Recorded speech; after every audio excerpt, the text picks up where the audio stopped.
Alright, hello everyone and welcome to the YouTube channel. This might be the first time you've ever heard of me, it might not be. Hello anyways. This is part number 1 of many of how to play For Honor. This is the basics. I'm going to be showing you everything on the Warden character. Partially because this character is arguably the most simple character in the entire game. And if you are only just starting out on playing For Honor, I would recommend picking up Warden. For some reasons I will go over in his own unique video. There are a lot of different parts to For Honor, right? You have the basics, the very basics. You have your offense, your defense. And there's a few little tips that I'm going to go over as well for 1v1s, and then the next video will be more focused on other game modes like Dominion and Breach. So, we're going to start off with offense. So every character has 3 forms of attacks, right? You have your 3 gods, you have your lights. Your lights are always quicker, they're the fastest attack in your kit. You have heavies, which are slightly slower, but they deal a lot more damage. And you have what is called a zone attack, right? Zone attacks can vary depending on the character, in speed, damage, different properties, which I'll be covering later. And they're always side locked, right? So on Warden, for example, if I'm holding up on my God Stick and I click Zone, it automatically goes onto that side, right? No matter what I do, it always goes on the right side, okay? So all of these characters, with their lights and their heavies, this applies to the majority of characters. There are a few exceptions, but again, I'll cover those in the character-specific how-to For Honor. There is a property on attacks called Enhancement. So lights do not have this property, and heavies do. So essentially the way that Enhancement works, let's say I throw a light, and he blocks it, right? No matter what side, he blocks it. How I bounce back off, that means this attack is not enhanced. Right, I can try and throw something afterwards, but it'll put me straight back into my neutral stance. Okay? However, if I throw a heavy, I don't bounce back necessarily. He kind of stumbles backwards a little bit, as opposed to me. Right? Essentially, what enhancement does, it allows you to go into your chain, even if your attack gets blocked.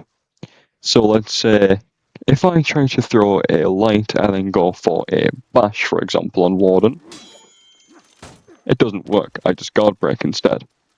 If I try to heavy and then bash, you can see that it goes through, as opposed to doing a guard break, which I'll be covering now. Guard breaks are essentially a way of grabbing your opponent and you get a guaranteed punish after it. These punishes, again, vary in damage per character, and also the move varies.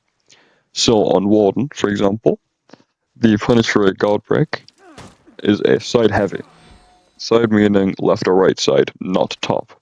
If I do top, they can block it, right? So I only get 5 damage. If I do side, they can't block it, right? Whether it's right or left side. Also with guard breaks, if you click your guard break input once again and then move your movement stick in any direction, you throw them in that direction. So let's say I'm holding forward, I throw them forward. If I hold left, they go left. If I hold backwards, I throw them backwards. And same with throwing them to the right. Now, if I was to throw my opponent into a wall, they get something called a wall splat, right? So if you look, see how they kind of stumble on the wall a little bit? This is effective on some characters to get a high damage punish, right? So if we look at the damage numbers on these heavies, right? Damage number on these heavies, the side heavies are 24, the top heavy is 27. So obviously off of guard break, if I block it, it's only 5 damage, but if I guard break through into a wall, I can then get that top heavy for the extra 3 damage. Also, when you God Break through someone, a little bit of the stamina bar goes down. So this is worth doing if your opponent is already low on stamina. Now that was the basics for offense, and now I'll be covering the basics for defense. Let's say my opponent throws a heavy attack, you can dodge away from it, right? You can dodge away from the attack, whether it's top, whether it's left, whether it's right, whatever, right? It doesn't matter, you can dodge away from it.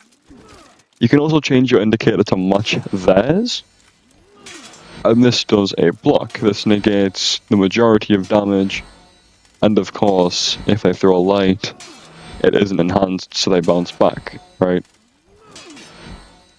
Now, as you can see, when they throw this attack, their indicator goes red and then flashes. On that flash, you want to click your heavy input, and then you get what is called a parry. This completely negates 100% of the damage. And when you do this, you get a guaranteed light.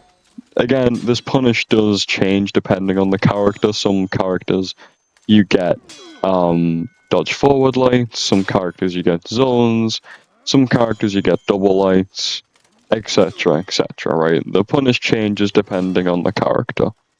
I would recommend practicing this until you get about like 7 to 10 in a row, depending on how comfortable you are with it. Now, if my opponent was to throw a light attack, and I parry it, my screen flashes white, as you can see. When your screen flashes white after parry, that means that it's a different punish. In this case, on Warden, it is a top heavy. I recommend practicing this until you get about 3 in a row. These attacks are quite quick. And FPS definitely does help. So does being on keyboard and mouse. Now, what if I get guard broken? What can you do after that? Because of course that's a free heavy attack. All you need to do is just click the guard break button when they guard break you, and you get what is called a counter guard break. That is it. It's that simple. Now, certain characters have different ways of defense that other characters don't. Again, I'll be going over that in future videos, because that isn't necessarily important. I'm going to be covering a few tips and tricks here, or kind of just knowledge that you might be a little bit unsure of. So a few things. Should you always be locked in when you're fighting people? Yes, absolutely. You should always stay locked in. If I'm getting attacked, you can see that if I'm in lock and I'm fighting this bot, I can do a lot more to defend myself, as opposed to not being in lock, right? If I'm not in lock, this happens, right? If I'm not in lock, the bot just continuously attacks me over and over and over again, and I can't really do anything about it. You're wondering, right, well, what if I roll away? I'm sure I'll be safe if I roll, right? No, you can just get caught. And all rolling does, if you look at my stamina bar, it just wastes a fuck ton of your stamina. And you don't want that to happen, right? You want to keep as much stamina as you can.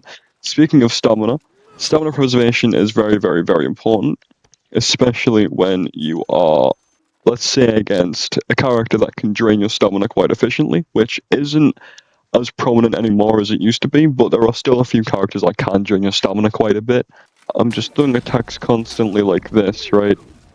Sure, I get a lot of damage off, but if I then go exhausted, my attacks become really, really, really slow, easy to parry and block. My guard breaks are also really, really slow, and if I get guard break thrown, I get put to the floor, which guarantees what is called a maximum punish.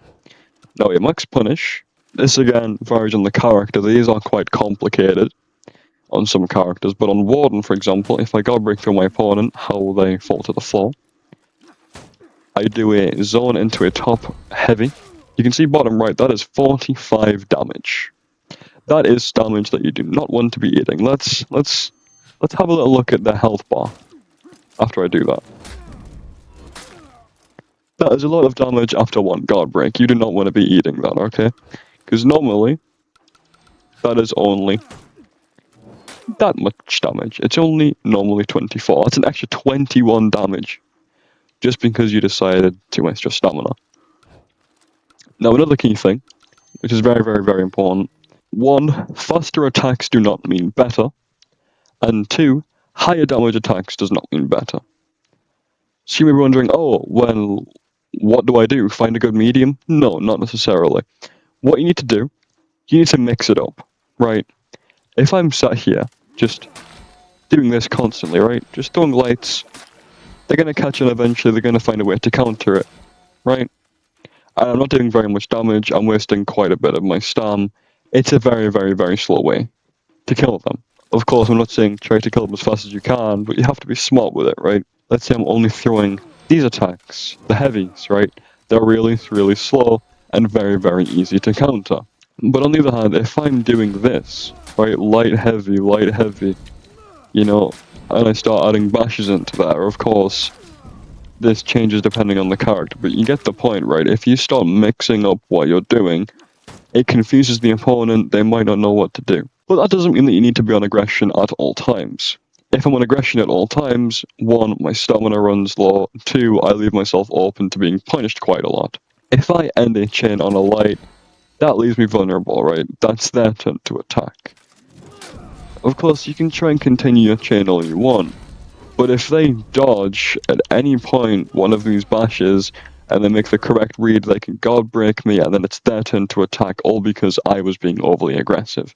If that makes any sense. I know I'm covering quite a lot, but these are all very common things that you need to know to play this game effectively. If you don't know these things, you aren't going to improve, right? So, key notes to take away from this: don't ever roll away from fights like that. You don't always want to be on aggression, you don't always want to be on defense, and you want to mix up what you're doing. Once again, I would recommend Warden for people who are starting fresh. Your main goal isn't to learn specific characters, your main goal isn't to win your fights, your main goal is to learn how to play the game. Of course, learning other characters comes further down the line, but you need to learn the basics before learning more complicated things, and Warden teaches you everything very, very, very effectively.